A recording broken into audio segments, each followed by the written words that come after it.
Sixième sommet extraordinaire des chefs d'État et de gouvernement des pays membres du G5 Sahel, N'Djamena, la capitale tchadienne, fonde l'espoir de vie d'une organisation désarticulée après le retrait du Mali. Cette volonté, sans doute affichée par les États restants, de redynamiser cette organisation qui compte relever le nombreux défis de sécurité et de développement de l'espace sahélien.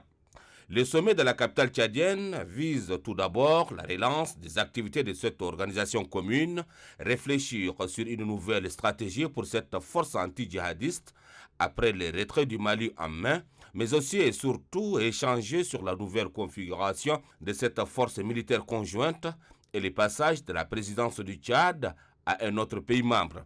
À toutes ces préoccupations s'ajoutent les actions de développement qui sont au ralenti faute de financement.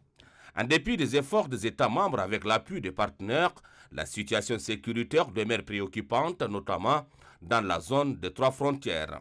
Dans cette zone précisément, les groupes djihadistes montent en puissance. Le Niger et le Burkina Faso ne cessent de compter leurs morts. Des milliers de populations civiles de ces pays sont contraintes de quitter leurs villages pour se constituer en déplacés internes ou de réfugiés chez les voisins. Une situation qui a freiné toutes les actions entreprises en faveur du développement des populations locales. Le Tchad, grand contributeur militaire de l'espace, quant à lui, fait face aux actes terroristes de la nébuleuse Boko Haram. L'organisation du G5 Sahel, qui regroupe le Niger, le Burkina Faso, la Mauritanie et le Tchad, peine à tenir régulièrement ses réunions statutaires. Fort de ces constats, le sommet extraordinaire de G5 Sahel que le Tchad abritera ce lundi est d'une importance capitale.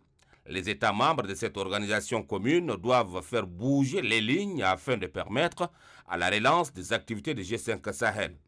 Tout naturellement, le futur président en exercice de G5 Sahel aura un agenda hyper chargé, notamment donner un nouveau souffle de vie à l'organisation, inciter auprès des partenaires internationaux pour une coopération agissante, imprimer une nouvelle stratégie aux actions de développement et fédérer les opérations militaires pour réduire à néant les attaques djihadistes contre la population civile sans défense. Pour rappel, c'était depuis le 15 février 2021 que le Tchad assure la présidence en exercice de l'organisation sous la présidence de son défunt maréchal Idriss Déby Itno, l'un des architectes de G5 Sahel.